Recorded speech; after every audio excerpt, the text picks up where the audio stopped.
Vamos começar então, né? Olá, gente. Boa noite. Eu gostaria de agradecer por vocês estarem aqui hoje com a gente. E antes de a gente começar a falar sobre combate de robôs, alguém sabe o que é R-Sports aqui? Eita, pelo visto, vai ser um tema novo introduzido para vocês e eu espero que vocês curtam.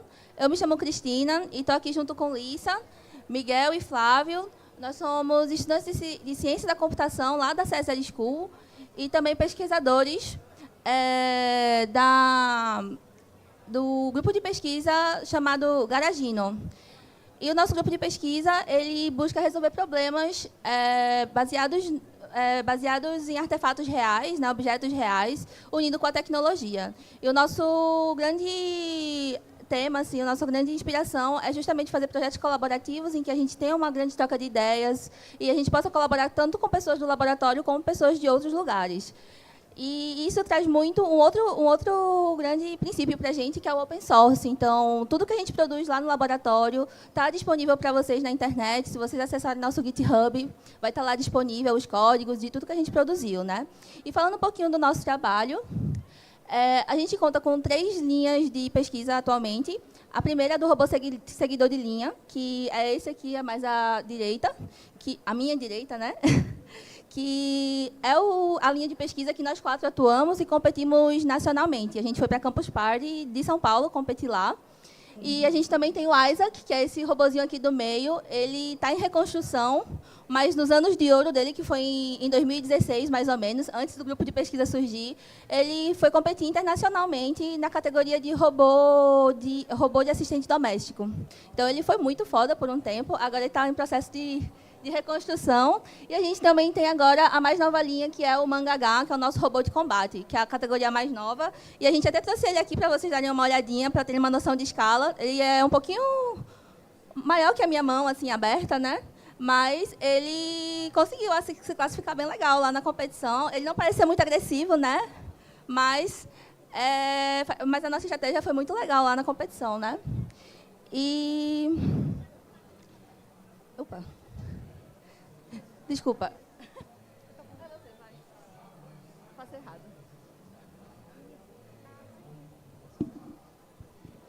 Iniciando agora, né, o nosso painel, que é sobre R-Sports e o futuro da robótica competitiva, vamos destrinchar um pouquinho sobre o termo R-Sports, né, que é a robótica competitiva.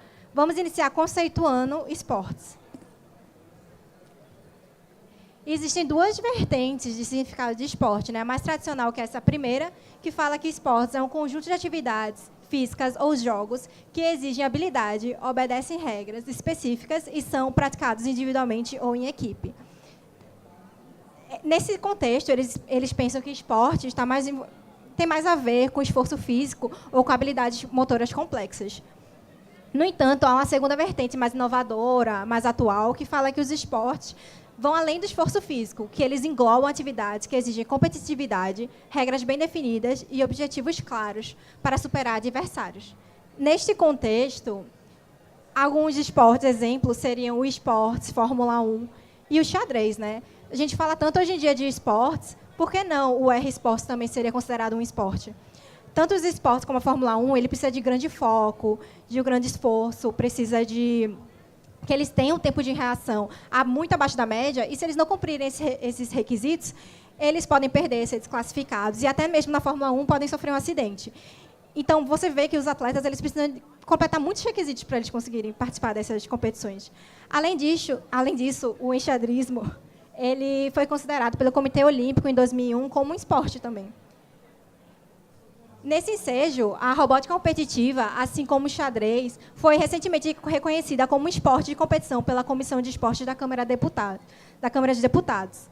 Ou seja, é um projeto-lei que ainda está em processo de tramitação, mas que a Câmara de Deputados já reconheceu os esportes, a robótica competitiva, como esportes.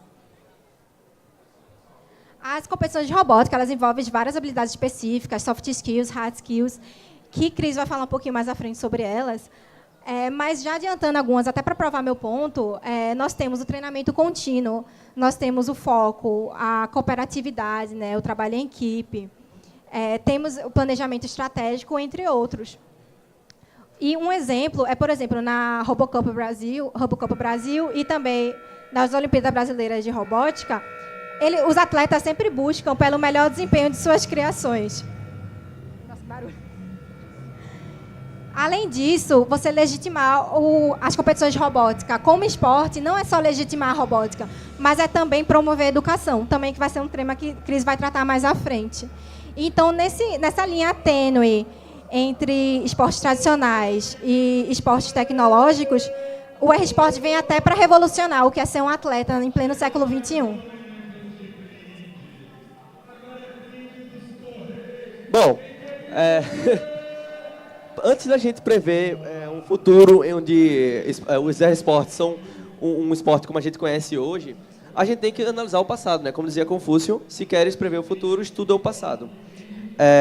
E eu trouxe aqui uma das principais e primeiras categorias, que é o micromouse, que foi basicamente a pioneira na robótica competitiva, onde na década de 70 e de 80 surgiu uma necessidade muito grande de trazer a robótica para outros ambientes, além da indústria, né? Além das fábricas, trazer um pouco para a educação e para a academia. Foi aí quando o I3E, acho que vocês conhecem esse jornal, publicou o anúncio do seu primeiro campeonato de micromouse, com mais de 200 inscritos, né? Alguns 15 robôs passaram, né? E foi aí que surgiu essa primeira categoria, uma das primeiras categorias, né, o micromouse. Aqui na direita está como ele era no seu primeiro campeonato, né? E aí, o micromouse, né, essa categoria, Lisa vai falar mais um pouco sobre as categorias e também sobre o micromouse, mas no geral ela é uma categoria onde tem um labirinto, você com um robô pequenininho inicia em um ponto, tem que chegar até outro no menor tempo possível. Bom, e aí, essa categoria ela teve, que eu gosto de caracterizar em 3 grandes eras. A sua era pioneira, que foi a dos anos 70 e os anos 80 também, a era da expansão dos anos 90 e a era da inovação nos anos 2000. Na era 70, né, dos anos 70, no seu início, os robôs eles tinham sensores muito básicos, os circuitos eram todos analógicos, tinha uma falta de adaptação em tempo real, então o robô ele meio que ele não se adaptava ao que estava acontecendo, ele só ia basicamente meio que batendo nas paredes até chegar em um ponto e, enfim, chegar naquele ponto no menor tempo possível, mas ele ainda era meio burrinho. Bom, aqui tem um vídeo dele em 1980, né? A gente pode ver que ele está usando meio que um mecanismo na direita para detectar quando não é parede, quando é parede, e quando não é ele vira. E aqui na direita a gente tem um robô fazendo o que os sensores hoje fazem, né? Ele colocando umas hastes, acho que de metal ou de madeira, para meio que tocando na parede, coisa que a gente tem sensores hoje que fazem isso, né? E aí a robótica competitiva começou assim, muito simples, muito cabo, muito grande os robôs, e aí ela evoluiu, né? Agora na era da expansão, nos anos 90, a gente conta com sensores bem mais poderosos, então surgiram de fato sensores, foram criados motores mais rápidos, então a gente tem motor muito mais eficiente, mais rápido, os algoritmos de controle, né? Agora a gente tem um controle do que o nosso robô vai fazer, de acordo com o algoritmo que a gente fez, surgimento das principais linguagens de programação. Isso aí vale lembrar na época que nos anos 90 estavam surgindo as principais mesmo, o Python, Java, C++, tudo estava surgindo e isso trazia, de fato, uma eficiência melhor no código. Os robôs conseguiram ficar mais rápidos e menores também, o que, obviamente, para uma competição de micromouse é o intuito, né? Não é o intuito ser grandão, né? Bom, aqui estão dos anos 90, né? Na esquerda tem uma foto de robôs com alguns sensores, eu imagino que sejam infravermelhos. E aqui na direita tem um algoritmo de Fluid Fill, que foi um algoritmo muito utilizado, enfim, nessa era, justamente porque ele é como se fosse um enchente, né? Ele vai seguindo todos os blocos até conseguir completar todos, né? Bom, e aí nos anos 90 foi uma das eras de ouro e eles pensaram, será que pode ficar melhor? E pode, né? A gente chega agora na era da inovação, que é dos anos 2000 até o ano de hoje, né? Onde surgiram diversas inovações, né? A gente teve técnicas de aprendizado de máquina, então assim, inteligência artificial, a gente sabe que é uma coisa que está na moda hoje, mas ela sempre existiu nos anos 90, 2000, mas ficou bem mais forte, né? Enfim, agora a gente pode utilizar de componentes mais poderosos em robôs para poder aprender no caminho do labirinto, por exemplo. A gente também contou com sensores mais sofisticados, enfim, ficaram melhores. Uma grande adição nessa categoria de micromouse foi os ventiladores de drone. Enfim, é basicamente um ventilador de drone que gira bastante rápido e meio que puxa o robô para baixo, fazendo com que ele faça curvas mais rápido, né? Justamente por causa do downforce. E aí a gente teve também códigos ainda mais eficientes, né? Bom, aqui na direita tem uma subcategoria do micromouse chamada half size micromouse, né? Que ele de fato cabe na palma da mão de uma pessoa e esse robô é extremamente rápido. Aqui na direita a gente tem um robô fazendo esse labirinto em cerca de 6 segundos. Isso foi em 2017 em Taiwan. Dá para ver um pouquinho dele fazendo. Isso foi, enfim, muito rápido. E aqui na esquerda a gente tem uma foto de um micromouse que foi campeão mundial por muitos anos, né, até ser batido. A gente vê como a complexidade já aumentou, ficaram bem menores mesmo. E, enfim, por que eu trouxe a micromouse? Porque o micromouse, por ser o primeiro, ele acabou influenciando todas as outras categorias. Então, se a gente tem um robô que segue linha, muito da estrutura que ele fez, ele foi influenciado pelo micromouse, e isso para basicamente todas as categorias que a gente vai falar a seguir, enfim, com a galera. Bom, um pouco sobre a história da robótica competitiva até os dias atuais. Quem é agora? Lisa? Passa ali, por favor. Agora que Miguel falou um pouquinho da evolução do micromouse, eu vou falar um pouco sobre as principais competições de robótica que acontecem no mundo. Iniciando, né, pelo próprio micromouse. O micromouse é uma competição em que os mice, né, que são os ratinhos, os robôs, eles iniciam mapeando o labirinto.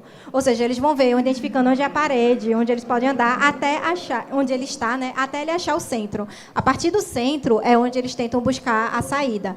Eles têm que buscar o menor caminho e percorrê-lo num tempo menor possível. As dimensões do labirinto geralmente são 16 células, de altura, de comprimento, medindo de cada célula o lado 180 milímetros e as paredes são mais ou menos 50 centímetros, ou 50 milímetros. E vamos falar agora do seguidor de linha, que se baseou bastante no micromouse. Tanto nessa parte de mexer com sensores infravermelhos, como também nesse sistema de mapeamento. O seguidor de linha é uma competição em que robôs autônomos precisam percorrer sozinhos esse percurso, uma linha branca, e devem parar sozinhos no lugar estipulado. Nós só podemos mexer eles para eles iniciarem. Inclusive, esse robô do vídeo é um robô nosso. E, caso ele saia da linha, essa tomada de tempo ela é nula. Em cada tomada de tempo, a gente tem 3 tentativas. O menor tempo é o que prevalece. Aqui somos nós. A gente foi para Campus Party Brasil, lá em São Paulo, em julho, e participamos, representando o César, o Garagino e a César School, nesse campeonato de seguidor de linhas. Competimos lá em São Paulo, né, em julho, e competimos ontem também aqui. No workshop, lá em São Paulo, também fizemos um workshop, que é esse workshop materializando o robô Buzzline, robô seguidor de linha open source, no qual nós queríamos apresentar uma versão mais barata do nosso seguidor de linha. Além de ser mais barata, ela é open source. Então, nossa ideia era justamente democratizar o acesso à robótica no Brasil, né? A gente gostaria de promover uma robótica mais acessível e educacional. Basicamente, ensinamos tanto a montar como a programar o Buzzline nesse workshop. Também temos o Rocket de Robôs. Vocês viram que tem aqui Rocket de Robôs? Quem assistiu? Eu gosto muito, acho muito empolgante. Eu vi pela primeira vez lá em São Paulo esse torneio. Basicamente, são 3 robôs, né, 2 times com 3 robôs de cada lado, no qual eles tentam fazer pontos. Num ringue parecendo com um ringue de hóquei, e o disco também parece com um disco de hóquei sobre patins. Isso aqui é uma foto da Robocore, lá em São Paulo, em 2024. Nele, os robôs eles são controlados remotamente. Então, as pessoas, para ganhar, precisam muito ter coordenação em equipe, o piloto precisa ter bastante perícia, e também precisam ter um planejamento estratégico bom. Temos também o sumo de robôs, que começou nesse torneio All Japan Robot Sumo Tournament, em 1989, realizado em Tóquio, com apenas 33 robôs na época. Esse torneio, ele até hoje é um dos mais prestigiados que existem. Nele, os robôs podem ser controlados tanto remotamente por controle, como é o caso da foto, como eles podem ser autônomos, tendo que identificar através de sensores infravermelhos e sensores ultrassônicos o posicionamento do adversário e a linha branca, para eles justamente evitarem de cair do ringue. Vocês podem ver que o ringue parece com um ringue de sumô. E nós temos representantes brasileiros nesse torneio internacional tão prestigiado, né? A gente tem a USP, com o Thundercats, que já participou 5 vezes. O Instituto Mauá, também, com a equipe que Mauá Nisso também participou já 5 vezes desse torneio. E também o... que mais? Eu esqueci. O RFJ também participou. Isso. Por fim, o futebol de robôs, né, que foi a iniciativa desse professor coreano. Provavelmente eu vou falar o nome dele errado, mas esse Jong Kwon-kim, do KAIST, que é uma universidade, na Coreia do Sul, em 96. Ele planejava aumentar as pesquisas em robóticas, como também ele queria ter uma forma de testar, né, os seus conhecimentos de baixo custo. Então, ele lançou esse torneio que se popularizou bastante.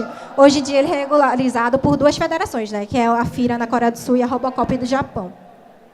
Nele, eles precisam, como vocês podem ver, né, uma arena parecida com o de futebol, no qual os robôs são autônomos e eles têm que fazer gol. Eles têm que identificar os próprios robôs, os adversários, a bola e fazer gols. E, por fim, nós temos a corrida de drone, do qual foi iniciada na Alemanha em 2011, com drones amadores. Aí, depois, ele se popularizou com essa criação do Drone Racing League, que até hoje é uma das competições mais famosas, que foi criada por esse Nicolas em 2015. Nessa competição, são dados drones iguais para todos os participantes, ou seja, eles testam a pilotagem, o nível de pilotagem de cada competidor. Os drones geralmente são feitos para ser rápido e eles também velozes, né? E também fazer várias manobras. Também são incorporados algumas LEDs para que os espectadores consigam ver esses drones. Eles são manipulados pelos pilotos com a perspectiva first person view, né? Que eles usam um óculos especial para eles poderem sentir que eles estão dentro desses drones, criando uma experiência mais imersiva. Inclusive, quem quiser ter uma experiência de corrida de drone, aqui na entrada da Campus Party tem o stand da Petrobras, que tem corrida de drone. Eles ensinam você a mexer no drone, a passar pelo percurso, é bem legal. Agora, perguntando aqui, quem aqui já viu esse filme? Esse filme é foda. Posso ser... Pronto. Esse filme ocorre no futuro. Nele, trocaram boxe entre pessoas por luta de boxe entre robôs. E o robô é controlado de 3 jeitos. Por controle de voz, por joystick, ou então imitando nossos movimentos. O mais próximo do mundo real desse filme que a gente tem é justamente o R-Sport mais popular que a gente tem hoje em dia, que é a Batalha de Robôs. Isso. E apesar da gente hoje em dia não ter humanoides lutando na combate de robôs, a gente não pode subestimar que é uma categoria muito perigosa, né? Tipo, eu adoro esse robô aqui, o nome dele é Huge, e ele tem esse formato bem atípico dos combates de robô, né? Mas a estratégia dele é muito massa. E aí eu trouxe essa imagem para tipo, mostrar já como os robôs eles precisam ter um espaço, né, adequado para que não voem armas, não voem peças no público. E as arenas elas funcionam mais ou menos aqui dessa forma e tem um processo de segurança muito rigoroso. Então a gente tem inspeção dos robôs. Os robôs possuem uma trava também para que eles só podem ser tipo liberados dentro da arena, e também a gente conta com controle remoto para controlar os robôs, então eles não são autônomos, né? E os campeonatos eles funcionam no formato de dupla eliminação, né? Normalmente de chaves. Então, quando um robô é eliminado, ele ou vai para a metade que perdeu, né? E aí os outros seguem a competição. E os rounds, eles costumam ter de 2 a 3 minutos. E o objetivo dessa competição é justamente nocautear o outro, né? Deixar ele imóvel, por 10 segundos, e aí a gente tem uma figura de um juiz que faz essa contagem de 10 segundos, ou caso os 2 robôs estejam operando, a gente tem um grupo de juiz que vai lá e avalia qual foi o robô vencedor, né, por uma série de critérios. E uma curiosidade é que os robôs, eles possuem... As categorias dos combates de robôs são feitos por peso e eles variam de 150 gramas até 200 quilos. E a gente tem também uma categoria de entrada também, como o Lisa mencionou, o Buzzline. Aqui no Brasil, a gente tem a categoria Cupim, que são de robôs de papelão. Então, isso ajuda a democratizar o acesso à robótica por crianças também, sabe? Sem precisar usar muito a parte de metalurgia para criar a carcaça do robô, né? E eu gosto muito de mencionar a história da robótica, porque vocês conhecem o seriado BattleBots? Conhecem, né? Pronto. Então, antes do BattleBots surgir e antes dos robôs de 150 a 200 quilos surgir, esses robôs eles tinham só 9 quilos e 30 centímetros de diâmetro. E eles surgiram em convenções de ficção científica lá nos Estados Unidos, na década de 80. Então, eles eram pequenininhos. Eles não tinham muito espaço nas convenções também para fazer os campeonatos de robótica, o que limitava muito o tamanho dos robôs. Mas que com o Mark Thorpe, ele cria essa competição, que é a Robot Wars, também foi bem famosa na década de 90 ali. E aí ele cria só um evento só para isso. Então as arenas elas se expandem, os robôs ficam mais perigosos, com armas mais apelativas, e também os robôs crescem de tamanho, chegando a ter quase 1 metro de tamanho, né? E é interessante lembrar que o Mark Thorpe ele foi um dos criadores dos efeitos especiais de Star Wars. Então ele realmente estava envolvido com essa parte, né, de criar robôs. E foi tão aceito pelo público que a Robot Wars virou um programa de TV lá no Reino Unido. Ele foi televisionado por cerca de 2 anos, teve 7 temporadas, linha de brinquedo. Mas nem tudo que é bom dura, né? E às vezes não é por falta de fãs. Eles entraram numa briga judicial em 98. E aí o Mark Thorpe perdeu os direitos e a Robot Wars teve que encerrar a sua atividade. Mas os fãs da Robot Wars continuaram a perseguir, né, uma nova competição. E dois competidores criaram a BattleBots, né? E aí a BattleBots já começou sendo transmitida pela Comedy Central em 2000. Eles tiveram um hiatus também em 2002, mas isso não impediu que as competições acontecessem fora da TV também. Então, em 2005, ele entra no livro do Records como a maior competição de robôs do mundo. Só que a época de ouro da Robot Bots realmente chega em 2015, quando ele começa a ser transmitido... ele começa a ser transmitido novamente, né? Televisionado novamente, e aí tem uma série de spin-offs. Eu conheci eles no momento em que eles estiveram disponíveis na Netflix. Então, o fato dos streamings estarem aí deixa tudo muito mais acessível para a gente também. E aí é muito legal porque a BattleBots também traz equipes brasileiras que competiram muito bem. A gente teve a RioBots, que com o Minotauro, que evoluíram bastante na competição. E também teve a Warrior, de Minas Gerais, no ano anterior, na temporada anterior. E a gente falou tanto, né, sobre tipo, robô, competição, os tipos de competições, mas quais são os benefícios, né, que isso traz para a sociedade para ele se tornar de fato um esporte? E um deles é a sua influência, né, tipo, em facilitar a aprendizagem de áreas técnicas como a matemática, a ciência, até física, assim, também, né? Porque ajuda os alunos a colocarem em prática o que eles aprendem na teoria, né? E aí também adianta um pouco conteúdos que são mais avançados, como a engenharia, né? A eletrônica, a programação, que são conteúdos que eu não sei muito bem como está hoje em dia, mas na minha época eu não tive contato com nada disso. E eu fico com um pouco de inveja que hoje as escolas aqui em Pernambuco têm um campeonato de robô Lego. E o fato de existirem essas competições hoje em dia estimulam muito uma outra parte, né, do desenvolvimento humano, que são as habilidades interpessoais. Então, o fato de você ter que lidar com equipes, você ter que criar um robô, se unir com outras pessoas para trabalhar junto, traz esse senso de colaboração, né?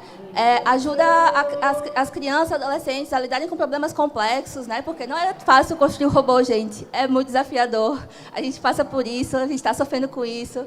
E é muito legal também porque é um esforço muito criativo. A gente vem com cada assim, gambiarra, velho, que funciona. E isso é muito legal também. E os benefícios que a robótica tem é justamente esse para as pessoas, né? Para as pessoas mais jovens. Mas na faculdade, as equipes de robótica elas escalonam para cerca de, sei lá, 30, mais 50 pessoas em grandes universidades.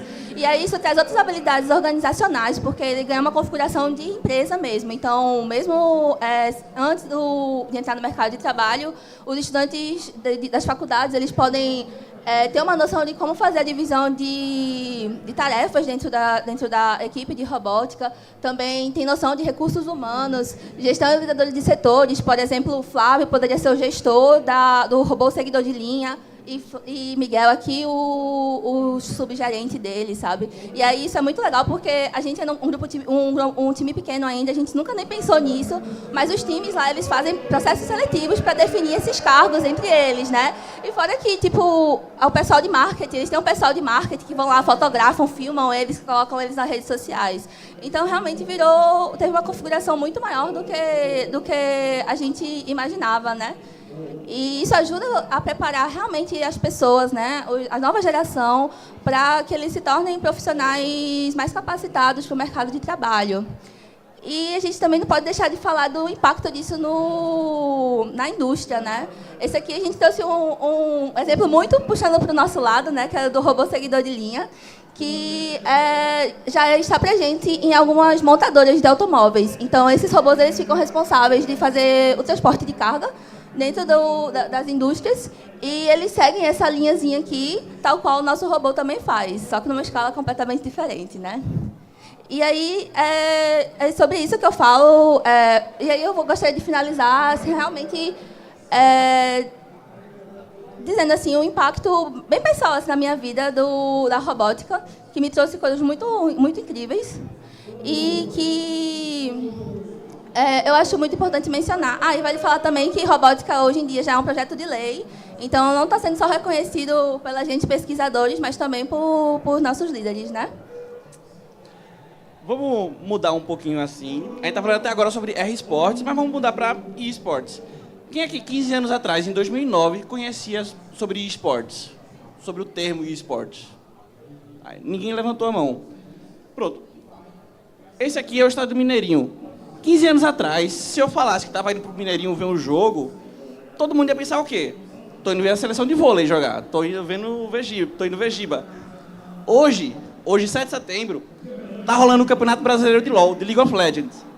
Pô, se no intervalo de 15 anos, os esportes passaram de um negócio que praticamente ninguém conhecia, só quem jogava. E era um negócio que o povo pensava que era, sei lá, um hobby. Pensar que é uma profissão, acho que ninguém pensaria que era uma profissão. Vamos trazer isso agora para o nosso lado, para os esportes. Hoje em dia, a competição de robótica, só quem conhece é a gente, assim, a gente que compete. Não tem, um povo não pensa, eu vou para o Geraldão para ver um campeonato de luta de robôs. Aí, vamos pensar assim, daqui a 15 anos, será que vai ter? Hoje em dia existe a RoboCup, que a RoboCup, quando foi criada, em 97, ela dizia que, em 2050, o campeão da RoboCup vai vencer o campeão da Copa do Mundo. Hoje, eles estão jogando assim.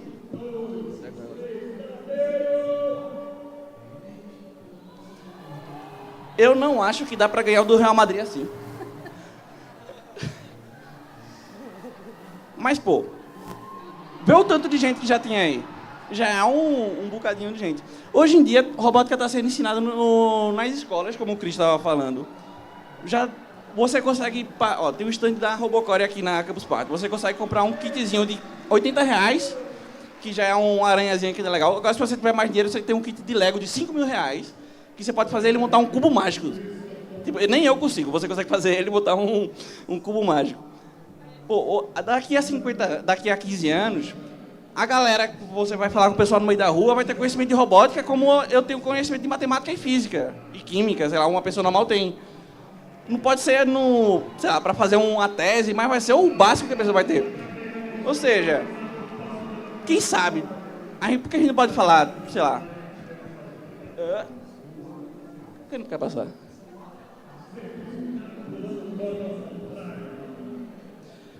Por que não nas Olimpíadas? Ó, se esse ano foi em Paris, colocaram um break. A próxima Olimpíadas vai ser nos Estados Unidos, vão colocar beisebol. Pô, a gente tem um Japão que é referência em robótica. Por que se não, na próxima Olimpíada do Japão, a gente colocar uma batalha de robôs? Será tão impossível assim? Ó, se 15 anos atrás ninguém falava de eSports, já lotou o Geradão aqui, lotou o Allianz Parque, hoje está lotando o Mineirinho. Por que daqui a, sei lá, 20, 30 anos não vai estar num palco olímpico? Por que a gente não pode deixar isso? Bom, e aí, como é que se faz parte disso? Como é que você faz parte desse movimento? Bom, basicamente, primeiro, alguns pontos, né? Não precisa ser nessa ordem, nem todos, mas inicialmente é você estudar um pouco a base da robótica e as categorias. Você entender qual é a categoria que você mais se identificou.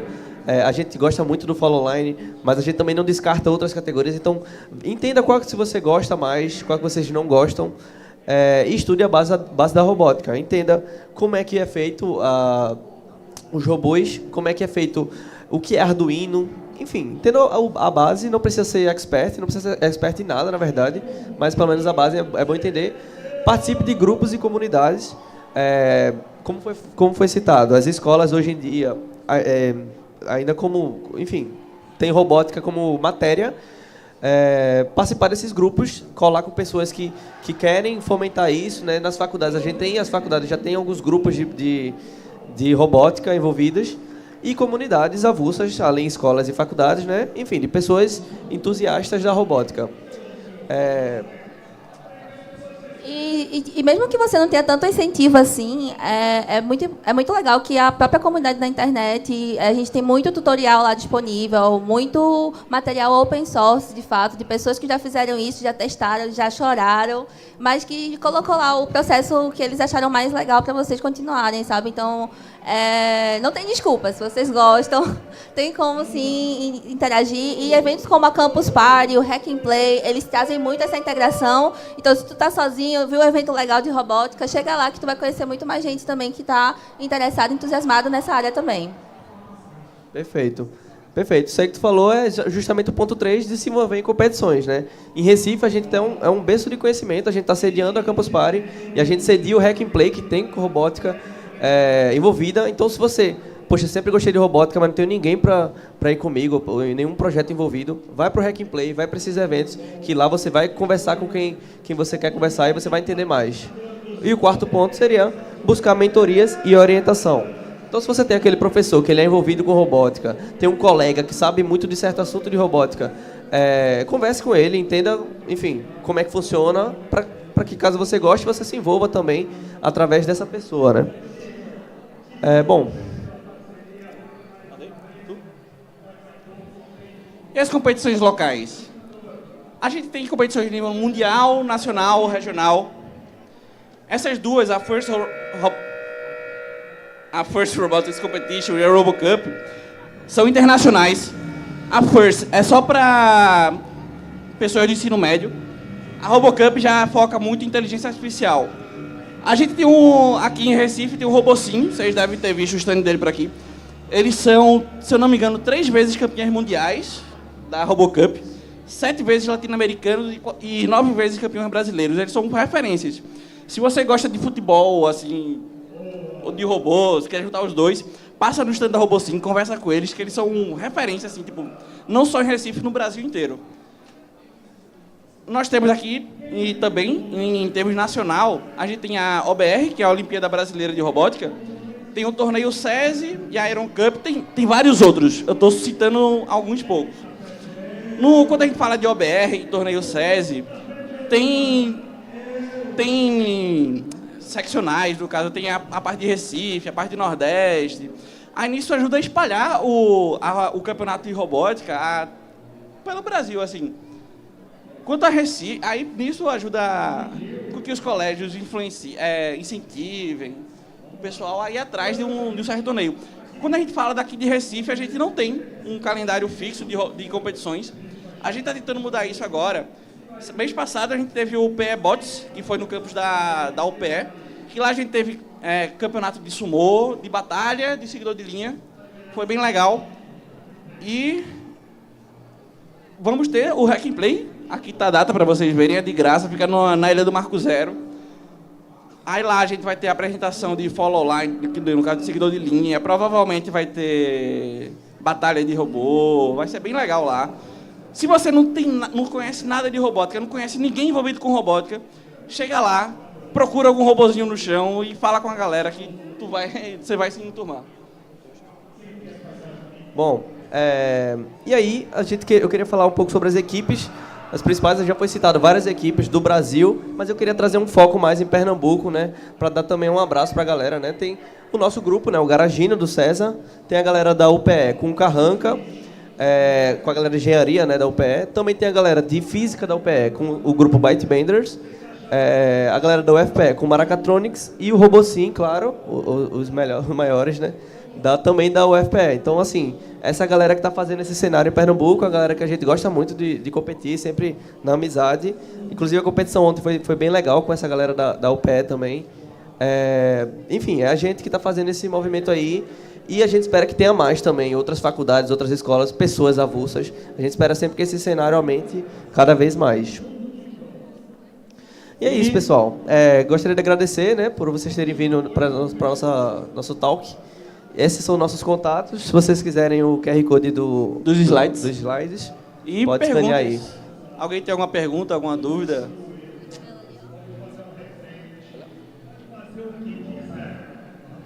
Olá, boa noite. Primeiramente, só queria dar uma informação para vocês mesmo.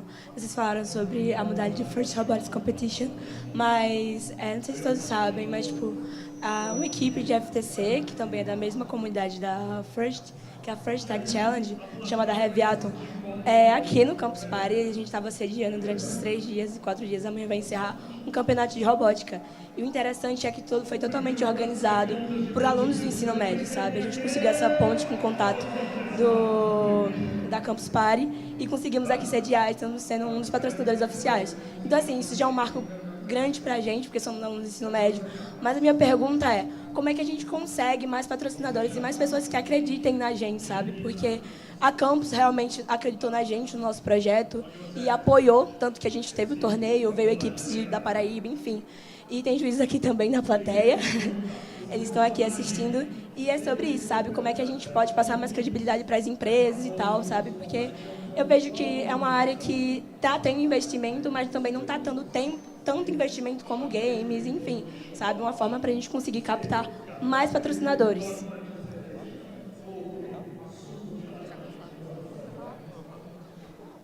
Eu acho que o melhor jeito de fazer isso é marketing. Tenta chamar a gente para os eventos. Tenta mostrar, tu é daqui de Recife? Pronto. Chegar, sei lá, numa Ferreira Costa da vida, numa loja de equipamento de robótica que você acha que tenha a ver. Chama para conhecer, mostra a divulgação, sei lá, leva eles para Campus Party de São Paulo, mostra a galera doida que compete lá. Que ali é tudo doido quem compete lá. Mostra para eles que tem visibilidade, tenta pegar pela mão. A gente tem muita sorte porque a gente está com o César. E o César tem bastante dinheiro para investir na gente. Eles viram, o César viu que o dinheiro investido na gente em marketing, para viajar, para competição, voltou para eles e por isso eles estão investindo cada vez mais na gente. Mas eu acho que o segredo é marketing, é você conseguir chamar as empresas para ver o que vocês fazem e mostrar que tem resultado, que eles vão conseguir resultado para eles também. E eu achei muito interessante porque vocês já estão com a estrutura mais organizacional de uma faculdade, mesmo estando no ensino médio, né? Então, parabéns para vocês. Isso é muito legal de se ver. A gente, inclusive, está desatualizado, né? A gente não sabia disso. Mas respondendo a tua pergunta, eu acho que vocês investirem nessa estrutura, sabe, é muito importante para vocês já segmentar como é que vocês vão gerar essas ações de marketing, né? E investidores, e fazer uma pesquisa de investidores que são interessantes para vocês também, sabe? Porque eu acho que não é só sobre dinheiro, é sobre também quem acredita no que vocês acreditam. Então, é importante que vocês alinhem isso antes de, por exemplo, qualquer empresa vir, toma aí meu dinheiro, mas aí a empresa leva vocês para uma visibilidade que não é interessante para vocês. Então, acho que essa pesquisa é bem importante. E boa sorte para vocês, velho. Achei muito massa. E quando quiser passar pelo César, é só procurar mineiro. É verdade. Show.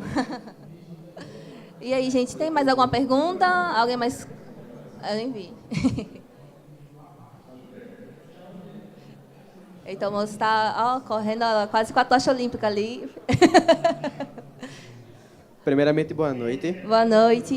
No meu caso, eu sou um ex-competidor e atualmente eu estou no nível universitário, no nível superior. No meu caso, na minha faculdade, pelo menos que eu saiba, não tem programa de robótica competitiva. Então, o que vocês recomendam para mim fazer, para minha amiga aqui também, que estuda comigo, que não tem esse apoio dentro da nossa universidade, sabe? A gente é de João Pessoa, Paraíba. Veio para cá só para curtir mesmo a Campo Party e realmente ter conversas com vocês que são da área. E aí, alguém quer responder? Bom, esse cenário ele é meio complicado, né? Mas o que eu faria se eu tivesse nessa situação, eu me juntaria com colegas que querem isso também, começaria um burburinho ali de vocês mesmos, por vocês mesmos, já que não tem o apoio da faculdade. E aí, quando vocês estiverem um pouco maior, assim, não gigantes, né? Eu conversaria com a faculdade, enfim, mostraria, a gente está competindo, a gente competiu em tal campeonato, ficamos em quinto. Se a gente tivesse um apoio para pelo menos alguém para levar a gente para lá, a gente poderia ficar em primeiro, e olha a visibilidade que isso daria para a faculdade. A gente sabe que nem todas as faculdades são abertas assim para inovação, mas isso é um cenário que também está mudando, né? Inclusive, a gente lá em São Paulo, a gente conversou com a galera que estava da Rural, que não era da Rural daqui de Recife, era da Rural do interior, não sei, nem lembro o nome da cidade deles. Que eles fizeram rifa, eles fizeram um seguidor de linha bem low cost mesmo, com peça de AliExpress, mandaram fazer a PCB também na internet, veio da China. Eles fizeram rifa, tudinho, viajaram para São Paulo. Foi do tipo que o pessoal do Maracatronics aqui não teve dinheiro para ir para São Paulo, eles pegaram passagem de ônibus, foram para lá, passaram um perrengue, não conheciam ninguém, não conheciam nem a gente viu que era da Federal daqui, por causa do brasão que estava na camisa deles. É o povo guerreiro, assim, eles fizeram isso. E acho que eles vão vir para Recife agora para o Hack and Play. E vamos ver como é que vai estar a situação deles agora. É um jeito de fazer, pode procurar na China, que na China as coisas são bem mais baratas, né? Não precisa tu chegar com um robô, um motor Maxon de 200 euros. Chega com um motor de 20 reais e dá um jeito, assim, é um jeito legal. E depois vai atrás da tua faculdade, tem isso aqui, tem muita gente competindo. Eu acho que vocês podem ganhar visibilidade com isso. E uma coisa que eu acho interessante, eu não sei qual é a faculdade de vocês, a UNP. Eu acho bom vocês irem atrás de incentivos de pesquisa também, sabe? De ver um professor que tem um viés mais de eletrônica, de robótica, para iniciar uma pesquisa com vocês. Às vezes rola uma bolsa que é servida por um outro instituto, sabe? E aí vocês vão angariando fundos também com outros editais, outras bolsas que estão disponíveis também para investir em vocês. E eu acho que isso que o Fábio falou, de vocês terem iniciativa também, de tipo, poxa, tá difícil arranjar dinheiro, então bora vender uma rifa e junta os amigos, bota um monte de gente conhecida nessa. É uma iniciativa muito legal também, de vocês iniciarem. E a gente também teve na situação parecida, né? Alguns anos atrás, que a gente não tinha tanto investimento. O César não tinha tanto interesse em investir na gente. Mas eu já entrei numa época melhor. Mas Cris, ela participou de uma época que a gente fazia com o que tinha. O que a gente conseguia arrumar, a gente fazia um robô. E aí o César ganhou em 9º lugar na Robocore Brasil, né? No Experience, lá em São Paulo. Em 9º lugar. E aí o César começou a investir, porque ele viu que a gente começou a dar retorno. Então, a gente fez com o que a gente tinha e eu acho que a gente ganhou mais pelo algoritmo do que pelo hardware do robô, sabe? Então, às vezes, tomando a iniciativa, pegando as peças que tem e conseguindo dar algum resultado, eu acho que talvez as pessoas resolvam olhar para o seu projeto e ver ele com algo que possa dar retorno. E um adendo aqui, Lisa me lembrou de um negócio muito interessante, é que no início a gente usava uns sensores infravermelhos na frente do robô, que ele era muito impreciso. E aí a gente meio que criava um bonezinho assim de papelão e botava uns tubinhos em cada sensor assim para que não tivesse tanta interferência de luz externa e ele visse realmente a linha preta ou branca. Então, em cenários de falta de dinheiro surge muita solução louca, sabe? Tipo, já tem na internet muita gambiarra, como a Lisa disse agora. Então, tirar pouco de divertimento também dessas coisas e botar assim a cachola para funcionar, né? Tipo, botar a cabeça para funcionar e buscar soluções mais acessíveis. E é isso que o Buzzline entra também nessa ideia, né? De tipo a categoria de Lego, né? Do First, eles são robôs de Lego que são bem de valor de custo bem alto, né? Então, para que outras equipes de crianças também consigam adentrar na categoria, a gente traz o Buzzline justamente com essa proposta, sabe? De ter material mais barato, mais acessível, a gente corta ali o chassi na cortadora laser, de acrílico mesmo, e eles conseguem competir um com o outro, sabe? Ainda assim é bem legal. De nada. Aí, tu também tem uma dúvida? Boa noite, eu gostaria de saber, como vocês sabem, né, o material, né, geralmente é usado, por exemplo, Arduino, ou no caso o NXT, o EV3, eles costumam ser realmente um valor bem elevado, né, mas vocês deram uma ideia muito interessante que, possivelmente, né, eu pretendo colocar para frente, que seria o de papelão, né, que é o peso, me esqueci agora. É o cupim, a categoria isso. cupim. Gostaria de saber como funciona, né, e porque justamente para tentar aplicar de alguma maneira mais versátil, sabe? Que realmente para o robô de papelão deve ser um valor mais barato, deve ser mais interessante de trabalhar com, principalmente pessoas que têm uma baixa renda, né? Para a nossa realidade, né? Enfim.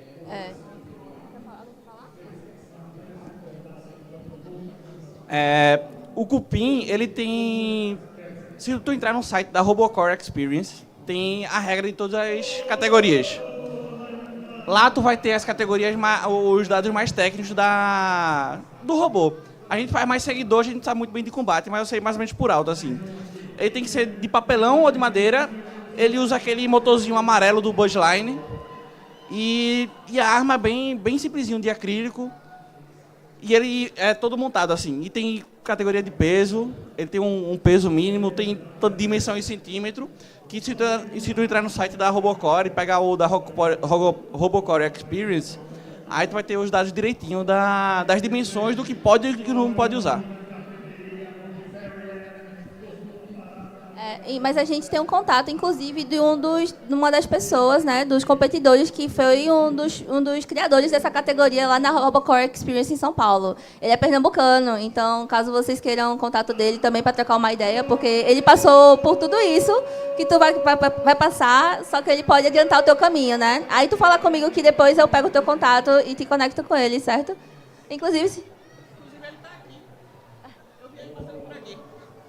Eu vi ele passando por aqui ontem, falei rapidinho assim com ele, aí... Não sei nem se ele tá aqui agora, Gustavo, acho que não tá não. Mas fala com a gente depois que eu te posto o telefone dele. Tem uma pergunta aqui, ali. Boa noite. Boa noite. Eu acho que uma das grandes questões para a gente começar a tratar como um esporte que vai ser levado bem a sério e tal, não que não seja, mas que para a gente ter ampliar, né, os horizontes, eu acho que é tratar sobre, vamos lá, o limite até onde você consegue ir, como você participando dos campeonatos. Hoje, pelo que eu percebo, é que você faz isso ligado a uma universidade, a alguma instituição que vai lá lhe fornecer um espaço, vai lhe fornecer até mesmo em algumas competições, um nome ali para você estar participando, né? Como pré-requisito ali, você tem que estar vinculado a alguma instituição. E aí é uma pergunta tanto para vocês, quanto para vocês pessoalmente, né? Quanto sobre o que vocês enxergam sobre o futuro. Como é que vocês lidam assim? Vocês se imaginam fazendo, participando desse tipo de campeonato depois que terminarem a faculdade? E se vocês se imaginam, como é que vocês acham que é essa perspectiva aí do futuro, né? Eu vou dar um exemplo do que aconteceu em São Paulo agora. Os campeões do seguidor de linha não eram de universidade. Eram ex-alunos da USP. São 3 caras que fizeram um robô absurdo que fez... Para eu ter noção. O segundo lugar fez a pista em 18 segundos. Eles fizeram em 13. A gente fez em 20, sei lá, em 28, 29. Eles foram absurdos. E são, 3 caras totalmente por fora, não, sem vínculo nenhum, com muito conhecimento, né, com dinheiro para investir, para eles foi um hobby. Eu acho que só posso dizer no futuro como é que vai ser minha vida depois que me formar, mas eu gosto muito, acho muito legal. As empresas gostam, principalmente a empresa tipo indústria, que é vinculado com parte mecânica, parte de automação. Aí temos que ver como é que vai ser no futuro, mas a intenção é continuar. Trazendo um paralelo com as Olimpíadas, os competidores vão representando o país, né? Então, se em algum futuro, em um cenário, os atletas fossem recompensados com uma bolsa mesmo de incentivo para poder viajar até lá, enfim, a Olimpíada é no fim do mundo, lá em Tóquio, Paris, se tivesse pelo menos uma bolsa para comprar os equipamentos, não sei a nível individual, né? Eu imagino mais a nível de equipes, mas que não fossem ligados necessariamente com faculdade ou com empresa, fossem mais... Enfim, as faculdades patrocinam mais pela visibilidade, né? Mas eu consigo imaginar um cenário em que o país patrocine grupos de pessoas para competirem.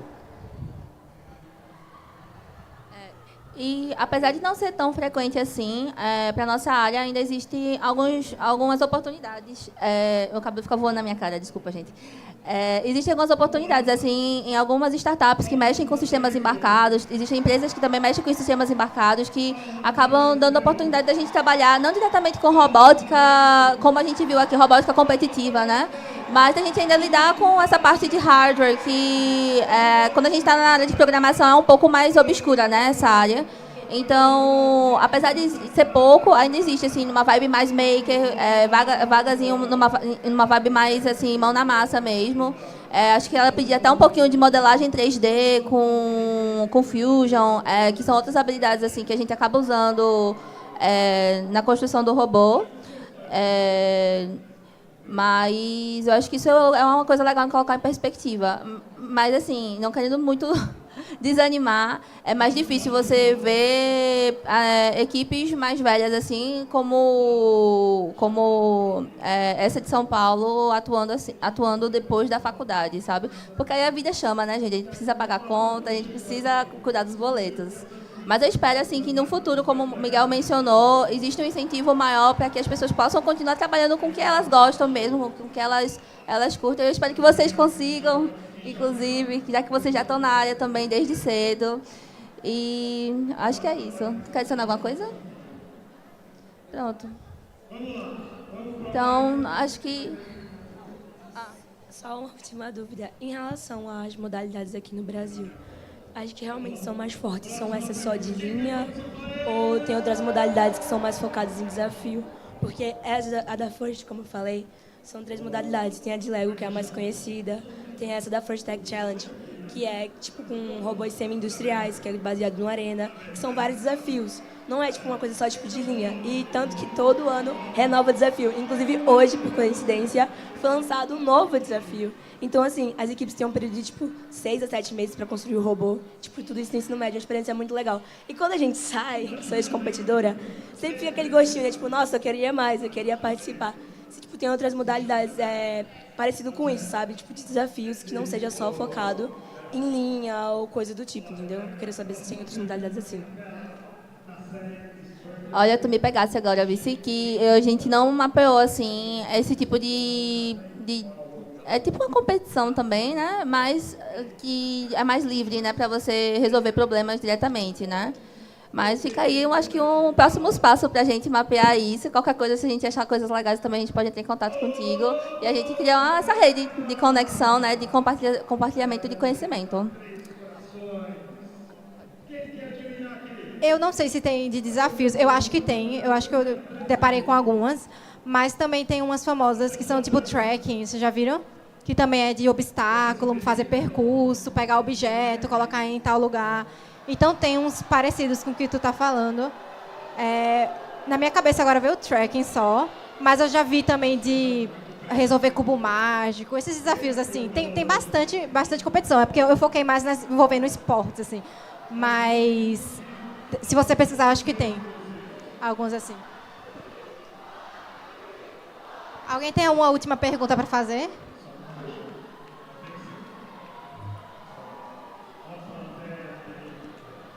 Boa noite. Quanto o conhecimento teórico que vocês têm na faculdade auxiliaram vocês a montar os robôs e desenvolver melhores práticas na hora de concluir os desafios das competições? Tu perguntou sobre O conhecimento teórico da faculdade. Ah, sim. Quer falar essa? Então, é pouco. Pouco. Muito do que a gente faz é pesquisa por fora. Tanto que um dos nossos sonhos é, tipo, literalmente fazer artigos, sabe? Pra gente oficializar essa pesquisa que a gente faz. Só que, como a parte prática acaba me interessando um pouco mais, essa parte de artigo fica um pouco para trás, sabe? Mas a gente tem uma noção, assim, de sistemas digitais, da parte de hardware, né, com Arduino. A gente chegou a mexer com ULAs também, não foi? Mas é algo muito superficial. Então, quando a gente vai para a construção, de fato, a gente precisa muito adentrar a internet.